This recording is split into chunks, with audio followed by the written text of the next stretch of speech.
हमने समेटा है साहित्य के हिस्सों को, आपके और मेरे मन के कहते किस्सों को। नमस्कार, मैं नताशा हर्ष गुरनानी। आज हिंदी की कक्षा 5वीं की पुस्तक से एक छोटी सी कहानी आप लोगों के समक्ष प्रस्तुत कर रही हूँ, जिसका शीर्षक है छोटा जादूगर, जो कि जयशंकर प्रसाद जी की कहानी पर आधारित है। इसमें मेरे साथ मेरी 10 साल की बेटी भूमिका ने भी अपनी आवाज दी है। कर्णीवाल के मैदान में बिजली जगमगा रही थी, हंसी और विनोद का कलनाद गूंज रहा था। मैं खड़ा था उस छोटे फव्वारे के पास, जहां एक छोटा लड़का चुपचाप शरबत पीने वालों को देख रहा था। उसके गले में फटे कुर्ते के ऊपर एक मोटी सी सूत की रस्सी पड़ी थी और जेब में ताश के कुछ पत्ते थे। उसके मुंह पर गंभीर विषाद के साथ धैर्य की रेखा थी। मैं उसकी ओर न जाने क्यों आकर्षित हुआ। मैंने उससे पूछा, क्यों जी, तुमने इसमें क्या देखा? मैंने सब देखा है।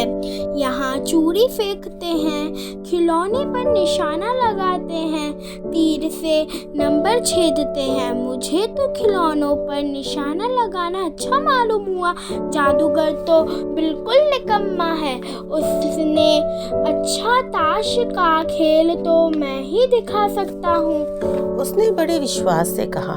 उसकी वाणी में कहीं बनावट ना थी। मैंने पूछा, और उस पर्दे के पीछे क्या है? वहाँ तुम गए थे? नहीं, वहाँ मैं न जा सका, टिकट लगता है ना। मैंने कहा, तो चलो मैं तुम्हें वहाँ ले चलता हूँ। उसने कहा, वहाँ जाकर क्या कीजिएगा? चलिए निशाना लगाया जाए। मैंने उससे सहमत होकर कहा, तो चलो पहले शरबत पी लिया जाए। उसने स्वीकार सूचक सिर हिला दिया। राह में मैंने उससे पूछा, तुम्हारे घर में कौन कौन है? माँ और बाबूजी। बाबूजी देश की खातिर जेल में है और माँ बीमार है। लोगों को तमाशा दिखाकर मैं माँ की दवा करता हूँ और अपना पेट भरता हूँ। वह पक्का निशानेबाज था। खेल खेलते समय उसकी कोई गेंद खाली नहीं गई। देखने वाले दंग रह गए। उसने 12 खिलौने बटोर लिए। बाबूजी, आपको तमाशा दिखाऊंगा। इतना कहकर वह 9-2-11 हो गया। मैं घूमकर आया तो किसी ने अकस्मात हिंडोले से पुकारा, बाबूजी। मैंने पूछा, कौन हो? मैं हूँ छोटा जादूगर। हाथ में 4 खाने की खादी का झोला, साफ जांघिया और आधी बाहों का कुर्ता, सिर पर मेला रुमाल, सूत की रस्सी से बंधा था। मस्तानी चाल में झूमता हुआ कहने लगा, बाबूजी कहिए तो खेल दिखाऊं? तभी मेरी श्रीमती जी ने कहा, दिखलाओ जी, भला कुछ तो मन बहले। उस दिन कार्निवाल के सब खिलौने उसके खेल में अपना अभिनय करने लगे। भालू मनाने लगा, बिल्ली रूठने लगी, चिड़िया का ब्याह हुआ, ताश के सब पत्ते लाल हुए, फिर सब काले हो गए। लट्टू अपने आप नाच रहे थे। श्रीमती जी ने धीरे से उसे 1 रुपया दे दिया। वह उछल पड़ा।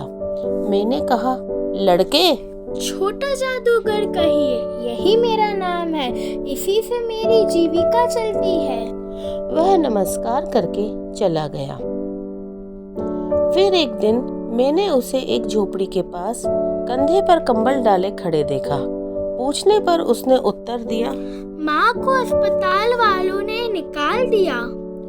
झोपड़ी में देखा तो एक स्त्री चितनों से लबी हुई कांप रही थी। छोटे जादूगर ने कंबल ऊपर से डालकर उसके शरीर को लपेटते हुए कहा, माँ। मेरी आंखों से आंसू निकल पड़े। बड़े दिन की छुट्टियां बीत चली थी। उस छोटे जादूगर को फिर से देखने की इच्छा हुई। 10 बज चुके थे। मैंने निर्मल धूप में सड़क के किनारे एक कपड़े पर एक छोटे जादूगर का रंगमंच देखा। तमाशा हुआ, परंतु जादूगर की वाणी में प्रसन्नता न थी। मैंने उसकी पीठ थपथपाते हुए पूछा, आज खेल जमा नहीं? उसने अविचल भाव से उत्तर दिया, माँ ने कहा कि आज तुरंत चले आना, मेरी घड़ी समीप है। मैंने क्रोध से कहा, तब भी तुम खेल दिखाने चले आए? उसने कहा। क्यों ना आता? मोटर में बिठाकर मैं तुरंत उसे उसकी झोपड़ी की ओर ले गया। जब तक वह झोपड़ी के भीतर पहुंचा, माँ के मुंह से बे निकलकर रह गया। उसके दुर्बल हाथ उठकर गिर गए। जादूगर उससे लिपटकर रोने लगा। उस उज्जवल धूप में पूरा संसार जैसे जादू सा मेरे चारों ओर नृत्य करने लगा। ये कहानी यहीं तक। आज आप सुन रहे थे जयशंकर प्रसाद जी की कहानी पर आधारित छोटा जादूगर कहानी, जिसका वाचन किया है नताशा हर्ष गुरनानी और भूमिका गुरनानी ने। धन्यवाद।